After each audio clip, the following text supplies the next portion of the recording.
It's another Q&A edition of Optimal Health Daily, episode 1092, and I'm Dr. Neil, your host of the show.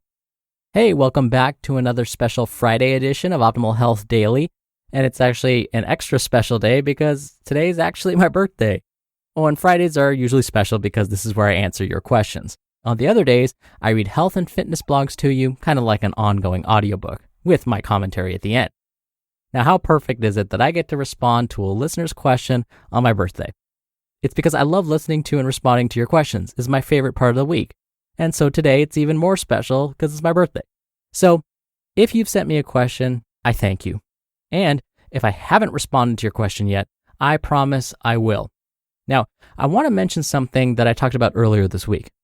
I've had clients tell me that all of this proper diet and exercise stuff is easier for me. But I'll tell you what I've told all of them. Performing these behaviors isn't any easier for me. I work at it every second of every day. It is with that determination that I eventually decided to change my trajectory from being a psychology major in college to getting my Master of Public Health degree.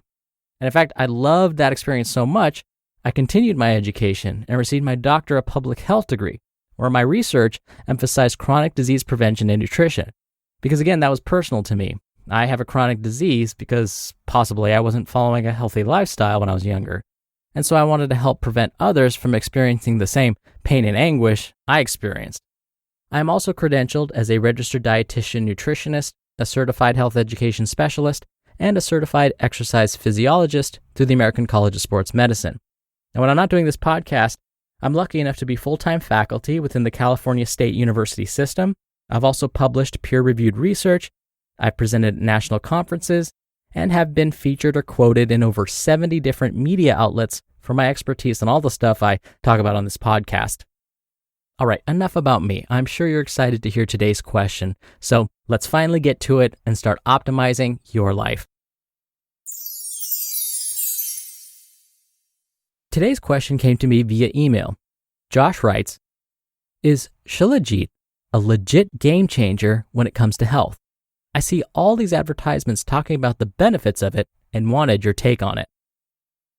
Hi, Josh. Thank you so much for your question. I appreciate you wanted to double check some of those claims swirling around Shilajit supplementation. But as usual, let me start at the beginning by talking about what Shilajit actually is. What's Shilajit and where does it come from? Shilajit is harvested from mountainous regions across the world. Thousands of years ago, it used to be living plant-based material. But now, it's decomposed and has become a black or dark brown tar-like substance. So this type of decomposed plant-based material may be sometimes called mineral pitch. Regardless, it's believed that this material has medicinal properties.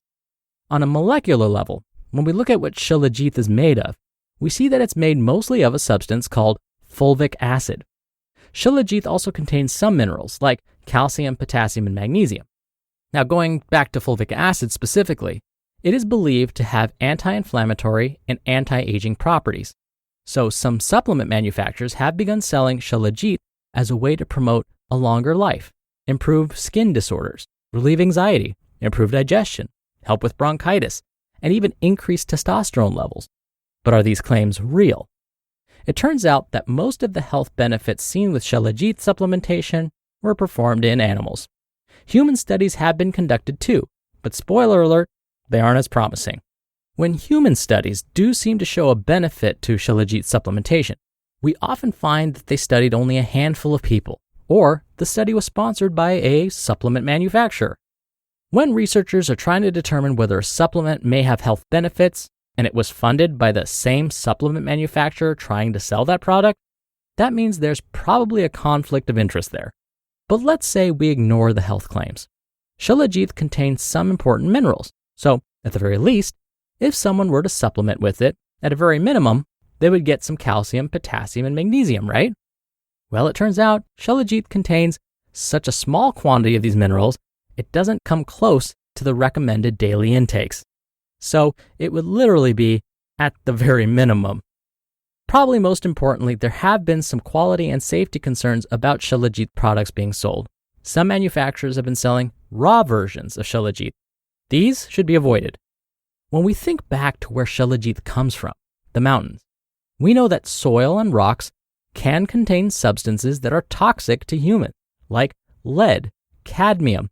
I've mentioned this before. Salt that has been harvested from the Himalayan mountains were found to have plutonium in them. Not all, but some varieties, and that's a problem. Now, if these compounds are not removed, like what we might find in raw Shilajit, then we might be exposing ourselves to these harmful elements. One study found that raw Shilajit contained harmful species of fungi. An analysis of 8 popular Shilajit supplement brands found that some of them contained quantities of lead that exceeded established limits. ConsumerLab.com also warns that some products may be marketed as Shilajit, but contain none of the substance whatsoever. And so when it comes to any health behavior, kind of like what we were discussing earlier this week, whether it's participating in high-intensity interval training or starting a new supplement or medication, we have to weigh the pros and cons. What are the potential risks and benefits to starting this new behavior? If the benefits outweigh the risks, then it may be worth trying. In this case, I can't say with any confidence that supplementing with Shilajit will provide more benefits than risks. We simply need more and better quality studies to know whether any of the health claims are real. So my advice, Josh, would be to ignore all of those advertisements claiming Shilajit is the health game changer for now. Thank you again for the question, Josh. You'll be entered into a very small raffle every month to win a book. And if you want to submit a question and have a chance to win books, you can email your question to health@oldpodcast.com.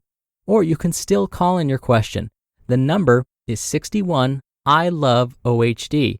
Or you can submit your audio question at oldpodcast.com/ask. All right, that's another Q&A edition of Optimal Health Daily. And we're almost at 1,100 episodes. I can't believe it. It's all thanks to you. Thank you so much for listening every day. Thank you for subscribing. Thank you for listening all the way through. And I'll see you over the weekend where your optimal life awaits.